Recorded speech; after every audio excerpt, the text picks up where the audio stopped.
क्या सबका साथ सबका विकास का नारा अब कुछ का साथ और कईयों के विनाश की कड़वी सच्चाई में बदल रहा है? वो नरेंद्र मोदी सरकार जो हर मंच से कहती थी, भैया एक रहेंगे तो सेफ रहेंगे, क्या उसने यूजीसी के नए नियमों के जरिए उस एक में से सामान्य वर्ग को असुरक्षित कर दिया है? 13 जनवरी 2026 को आए नए यूजीसी नियमों का उद्देश्य कॉलेजों में ऊंच नीच और भेदभाव को रोकना बताया गया, जो कि बहुत अच्छी बात है। लेकिन जब आप इन नियमों की गहराई में जाते हैं तो सामान्य वर्ग के छात्रों के मन में उठने वाला डर साफ दिखाई देता है। यह सवाल उठता है, क्या सामान्य वर्ग अब कानूनी सुरक्षा के मामले में अलग थलग छोड़ दिया गया है? क्यों किसी छात्र की सुरक्षा अब उसके जाति प्रमाण पत्र से तय की जा रही है? यह आज वह सवाल है जो हर छात्र और हर अभिभावक को परेशान कर रहा है। हम आपको बताएंगे कैसे यूजीसी 2023 के नियमों से एनी कास्ट जैसे शब्दों को हटाकर 2026 के नियमों ने सामान्य वर्ग के छात्रों को कानूनी रूप से बेसहारा छोड़ दिया, और कैसे संविधान के बराबरी वाले अधिकार यानी अनुच्छेद 14 को यह नया नियम चोट पहुंचा रहा है। साथ ही कैसे विष्णु तिवारी जैसे अनेक उदाहरण हैं जहां झूठे केसों ने निर्दोष परिवारों को तबाह कर दिया। साथ ही हम यह कड़वा सवाल पूछेंगे, आखिर पुरखों की गलती की सजा आज के बच्चों को क्यों मिल रही है जो सिर्फ पढ़ना चाहते हैं? और क्या गरीबी देखकर सुरक्षा नहीं मिलनी चाहिए? हम एक कड़वे सच का पर्दाफाश करेंगे कि कैसे यह नियम आने वाले समय में कॉलेजों में ब्लैकमेलिंग और उगाही का जरिया बन सकते हैं। इसलिए यह वीडियो ध्यान से देखिए, समझिए। अब इस विवाद को समझने के लिए सबसे पहले यूजीसी 2023 और 2026 के नियमों के बीच का अंतर समझना जरूरी है, क्योंकि सरकार ने सिर्फ शब्दों का हेरफेर नहीं किया बल्कि पूरी कानूनी दिशा बदल दी है।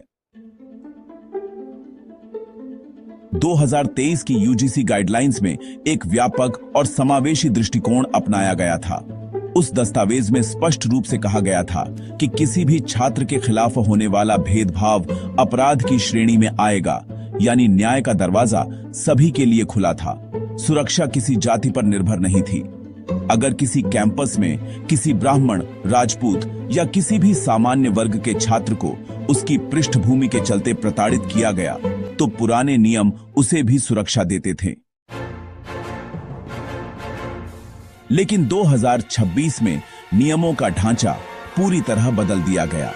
अब यूजीसी क्लॉज 3 के अनुसार मैंडेटरी कॉम्प्लायंस यानी अनिवार्य रूप से लागू करने की बात कही गई है।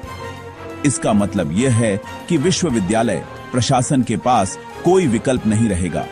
उन्हें बिना किसी प्रारंभिक जांच के सिर्फ शिकायत के आधार पर त्वरित कार्रवाई करनी होगी। यह त्वरित कार्रवाई सस्पेंशन भी हो सकती है, अन्यथा संस्थान की मान्यता या फंडिंग पर खतरा आ सकता है। तो 2026 के नियमों में एनी कास्ट जैसे समावेशी शब्द हटा दिए गए हैं और अब फोकस केवल अनुसूचित जाति, अनुसूचित जनजाति, अन्य पिछड़ा वर्ग, महिलाएं और दिव्यांगजनों पर शिफ्ट कर दिया गया है। अब जातिगत भेदभाव तभी माना जाएगा जब वह अनुसूचित जाति, अनुसूचित जनजाति या अन्य पिछड़ा वर्ग के खिलाफ हो। मतलब अगर कोई जनरल कैटेगरी का छात्र अपनी जाति के कारण प्रताड़ित होता है तो इन नियमों के तहत उसे तकनीकी रूप से पीड़ित ही नहीं माना जाएगा। सबसे बड़ी चिंता यह है कि 2012 के पुराने नियमों में झूठी शिकायतों के खिलाफ भी कुछ सेफगार्ड्स थे, जिन्हें अब हटा दिया गया है। यानी अगर कोई व्यक्ति झूठी शिकायत करता है तो उसके खिलाफ कोई जवाबदेही तय करने का ठोस रास्ता अब नहीं बचा है। यहीं से सवाल उठता है बराबरी का, अधिकार का, इक्वालिटी और प्रिविलेज का। अक्सर कहा जाता है कि जनरल कैटेगरी सक्षम है, उन्हें कानून की जरूरत क्या है। लेकिन यहां हमें आरक्षण और सुरक्षा के फर्क को समझना होगा।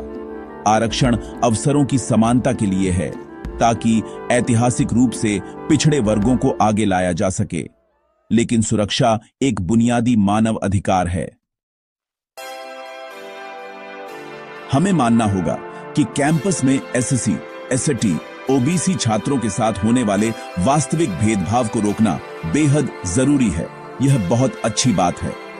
किसी भी छात्र को उसकी जाति या पहचान के कारण प्रताड़ित किया जाना किसी भी सभ्य समाज के लिए शर्मनाक है, परंतु इस भेदभाव को रोकने का तरीका निष्पक्ष होना चाहिए।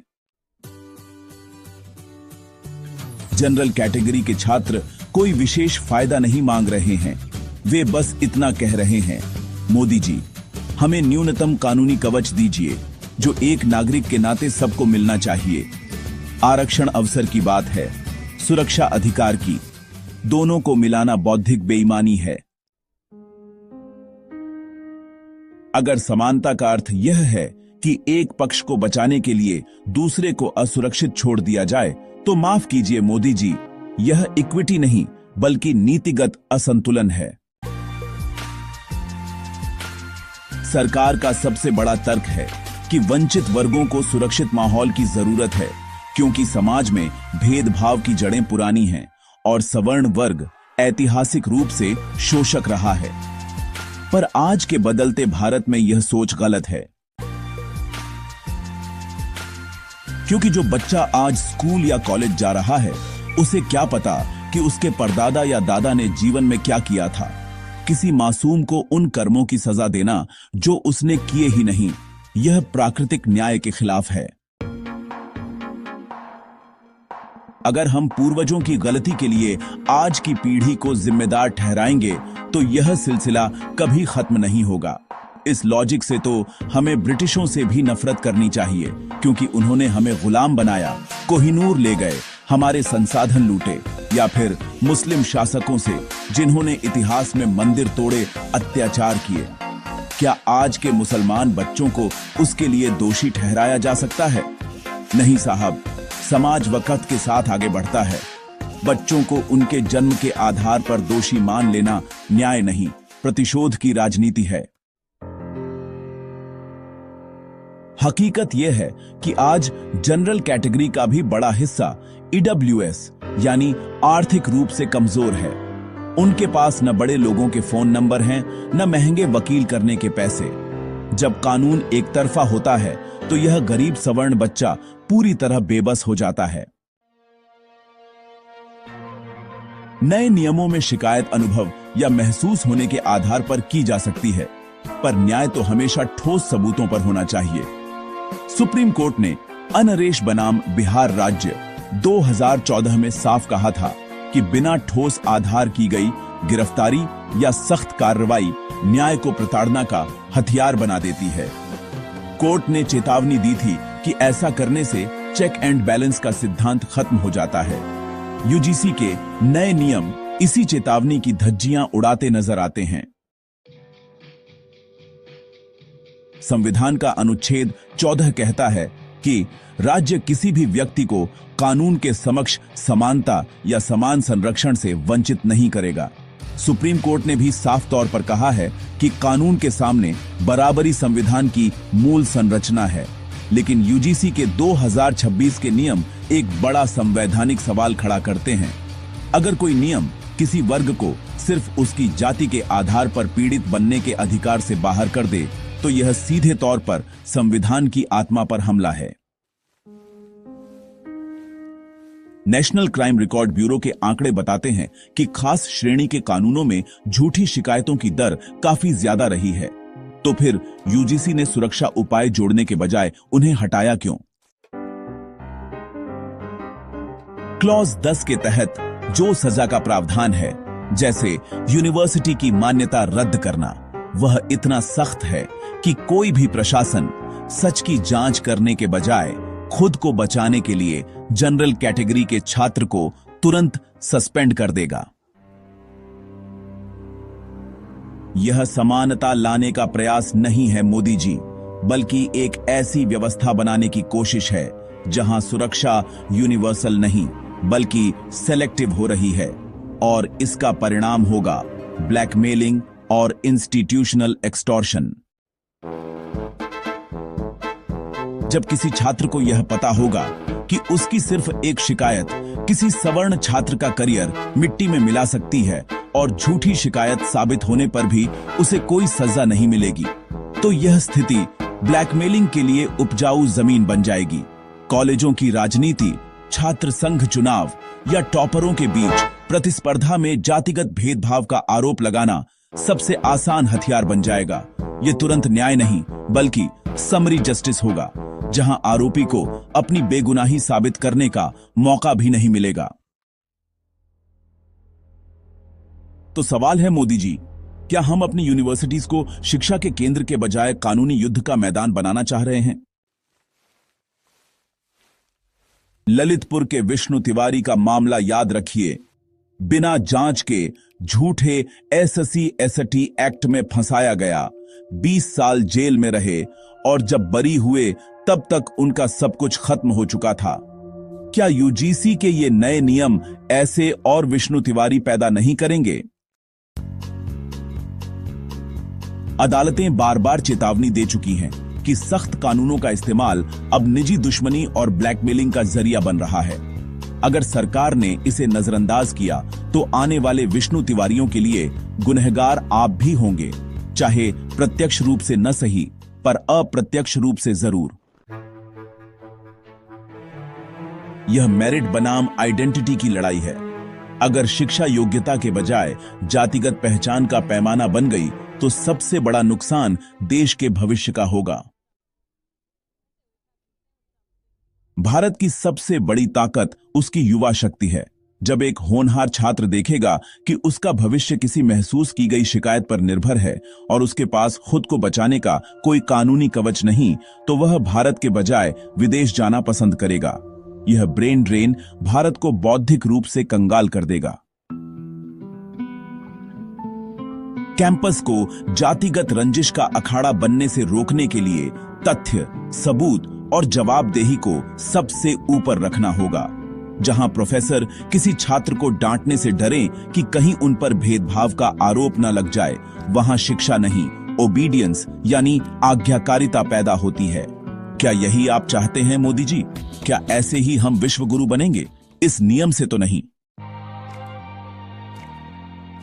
अब समाधान की बात करते हैं। हम आलोचना के साथ समाधान भी दे रहे हैं। हर शिकायत के साथ कानूनी हलफनामा अनिवार्य किया जाए और अगर झूठी शिकायत साबित हो जाए तो शिकायतकर्ता पर मानहानि और जालसाजी का मुकदमा चले। किसी भी छात्र को सस्पेंड करने या सजा देने से पहले कम से कम 72 घंटे के भीतर एक स्वतंत्र समिति द्वारा प्रारंभिक जांच होनी चाहिए। यूजीसी को अपने नियमों में दोबारा एनी कास्ट शब्द जोड़ना चाहिए, क्योंकि सुरक्षा हर नागरिक का अधिकार है। संविधान के अनुच्छेद 14 से आप खिलवाड़ नहीं कर सकते। भारत को अंतर्राष्ट्रीय मानकों के अनुरूप अपनी नीतियों को कास्ट न्यूट्रल बनाना चाहिए, जहां अपराध की पहचान महत्वपूर्ण हो, न कि अपराधी या पीड़ित की जाति। आज मोदी जी, आपसे निवेदन है, यह शब्द नहीं, भावना है, क्योंकि सुरक्षा की भावना हर किसी को होनी चाहिए। अगर यह भावना भी आप छीन लेते हैं तो आज भारत में जनरल कास्ट होकर पैदा होना वैसा ही है जैसा हिटलर के दौर में ज्यू होकर पैदा होना था। वहां मारे जाते थे प्रत्यक्ष रूप से, यहां अप्रत्यक्ष रूप से तैयारी है। हम आशा करते हैं कि 2026 के भारत में जनरल कास्ट के साथ यह अन्याय नहीं होगा। अंत में एक संदेश, सबका साथ, सबका विकास केवल चुनावी नारा नहीं, सरकार की नीति की आत्मा होना चाहिए। जनरल कैटेगरी का छात्र कोई विशेष लाभ नहीं मांग रहा, वह सिर्फ फेयर ट्रायल और बुनियादी सुरक्षा चाहता है। इन नियमों में सुधार करके सरकार उस मेधावी युवा वर्ग का भरोसा जीत सकती है जिसने उसे ऐतिहासिक बहुमत दिया था।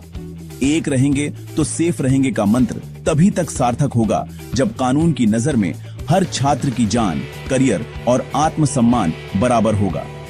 न्याय का अर्थ किसी से बदला लेना नहीं, बल्कि हर नागरिक को यह भरोसा दिलाना है कि तुम्हारे साथ गलत नहीं होगा।